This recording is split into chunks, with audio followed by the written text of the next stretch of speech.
सत्य क्यों, साक्षी की जरूरत नहीं है। जिसको आना है दरबार में आए और अपना जो बोल रहे हैं वो प्रूव करके जाए। प्रूव कर। अमित भाई बोलिए, कुछ कहना चाह रहे हैं? देखिए, मुझे आपसे एक ही कहना है कि लगातार यहाँ पर हम जिस प्रणाम में खड़े हुए हैं वहाँ पर बजरंगबली का आशीर्वाद है और हम सब राम भक्त बजरंगबली के भक्त हैं।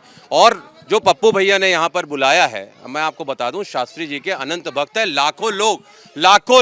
एक मिनट, ये इसको राजनीति का अखाड़ा मत बनाइए। वंदना जी, माफी चाहता हूँ। नो, नहीं, यहाँ पर ये तमाम लोग हैं। नहीं, ये जो सारे लोग हैं यहाँ पर, नहीं, एक सेकंड, जनता जिंदाबाद को मैं राजनीति का अखाड़ा नहीं बनने दूंगा, मैं बिल्कुल नहीं बनने दूंगा। आप यहाँ पर कांग्रेस बीजेपी मत कीजिए, क्योंकि यहाँ पर जो लोग हैं इनकी भावनाएं आहत हो रही। आपको जो कहना था मैंने अपनी बात कहवा दी।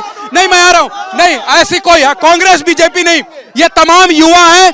नहीं, ये इनका कहना है कांग्रेस बीजेपी। हाँ, बोलिए क्या कहना चाहिए? हमारे धर्म पे उंगली उठाने वाले का विरोध होगा, फिर वो किसी भी पार्टी का हो। अगर वो कांग्रेसी होगा तो भी विरोध होगा, बीजेपी का होगा तो भी विरोध होगा, क्योंकि हम हमारे धर्म के बारे में किसी से नहीं सुन सकेंगे। एक सेकंड, हाँ, एक सेकंड। अगर हम हमारे धर्म के विरोधी में कोई कुछ बोल रहा है, अगर हम उसका उनके बारे में सपोर्ट में बोल रहे हैं, तो इसका मतलब अगर आपको राजनीति लगता है तो है, हम धर्म की राजनीति कर रहे हैं। जय श्री राम। क्यों नहीं बोलिए। अरे आप ही की बात सुनने आया हूँ यार। वो ना बीजेपी से है ना कांग्रेस से, वो मानसिक रोगी है। पहले भी बहुत गंदे बयान दिया और अभी भी गंदे बयान दे रहा है। वो मानसिक रोगी है। हाँ, बोलिए। आइए, आपके सभी लोग के पास आऊंगा, सब अपनी बात कही, किसी को नहीं छोड़ूंगा। आपके डिबेट में पहली बार आपको बधाई है कि कोई विरोध में नहीं है, सब समर्थन में है। ये हिंदुस्तान संतों का, साधुओं का देश है। यहाँ माने सर्वधर्म समभाव की बात होती है, यहाँ वसुदेव कुटुंबकम की बात होती है। किसी धर्म संप्रदाय के बारे में किसी को खिलाफ में बोलने का कोई अधिकार नहीं है। बोलिए। भैया, हिंदू जाग रहा है और मूर्खों को तकलीफ हो रही है। हिंदू जाग रहे हैं, मूर्खों को तकलीफ हो रही है। जन सैलाब आ रहा है यहाँ पे लोगों का, सिर्फ लोगों की बात सुनने के लिए, शास्त्री जी की बात सुनने के लिए। उनमें दिव्य शक्ति है और उन्हीं के लिए लोग यहाँ पे आ रहे हैं, दिव्य शक्ति के कारण आ रहे हैं। और हिंदू जाग रहे हैं और जागेगा और आगे भी जागेगा। हाँ, बोलिए। यहाँ कोई अंधभक्त नहीं है, चमत्कार वाली कोई बात नहीं है। महाराज भी बोल चुके पहले भी, जो भक्त है, राम कथा करते हैं, हनुमान जी से जो प्रेरणा मिलती है उसके द्वारा वो बोलते हैं। इसको लोग बोलिए। आप लोगों के लिए ही मैं यहाँ आया हूँ, जनता जिंदाबाद करने के लिए आया। यहीं से जनता जिंदाबाद, सबसे ज्यादा बात आप लोगों से करूंगा, उसके बाद जाऊंगा उधर। इन सब लोगों को बाहर से फंडिंग मिलती है, हिंदू इकट्ठा ना हो। इन लोगों का सिर्फ एक ही मकसद है, उसके अलावा कुछ भी नहीं है। और जो धीरेन्द्र शास्त्री के बारे में जो भी लोग कुछ भी बोल रहे हैं, ये सब के सब पूरा झूठ है। बोलिए। अंधभक्ति समिति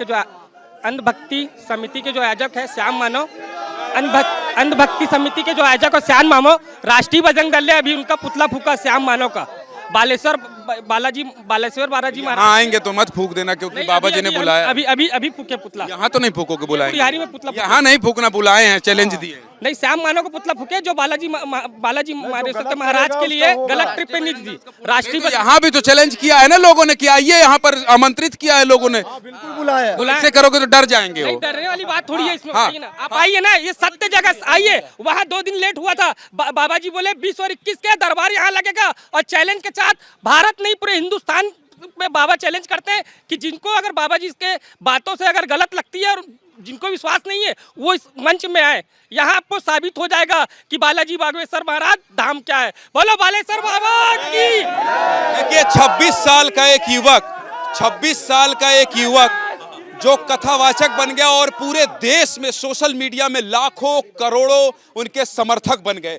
ऐसे में मुझे जनता के बीच में आना पड़ता है और उनसे पूछना पड़ता है कि क्या ये जो विवाद गहरा रहा है उस पर लाखों करोड़ लोग जो यहाँ आ रहे हैं उनका क्या मत है। बहुत देर से आप उंगली उठा रहे हैं, अपनी बात कहिए, उसके बाद आता हूँ आपके पास, आप लोगों के पास आ रहा हूँ। मैं आपके माध्यम से एक ही चीज पूछना चाहता हूँ कि जो हिंदू सनातन धर्म की बात करता है उस पर ही उंगली क्यों उठाई जाती है।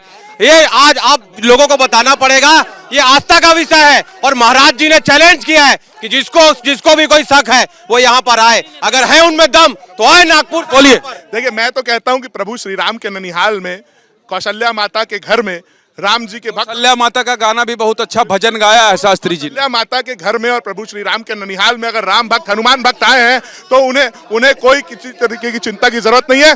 यहाँ का एक एक छत्तीसगढ़ की पूरी 3.25 करोड़ जनता राम भक्त है, हनुमान भक्त है और छत्तीसगढ़ पूरा उनके साथ है। मुझे नहीं लगता यहाँ पर किसी भी तरीके के वाद विवाद की कोई स्थिति है। हम सब उनकी आस्था के साथ हैं, उनके विश्वास के साथ। ये छत्तीसगढ़ के दूरस्थ अंचलों में भी ईसाई मिशनरी धर्मांतरण कराने के लिए एक्टिव है और धर्मांतरण जब इनका नहीं हो पाता है तो ये संतों पे उंगली उठाते हैं, इसलिए धर्मांतरण के लिए कानून बनना सबसे ज्यादा जरूरी है। जैसे ही घड़ी का काटा दोपहर 2:30 पे आए, बबीता जी का दिल सास बहू साजिश के लिए मचल जाए। और ये है इनकी बहू, पूरे दिन ऑफिस की टेंशन हो जाए गॉन जब ये करें अपना फेवरेट शो फ्री टाइम पे ऑन। इनकी तरह आप भी देखिए अपना फेवरेट शो अपने टाइम पर और डाउनलोड कीजिए एबीपी लाइव ऐप अपने स्मार्ट टीवी पर।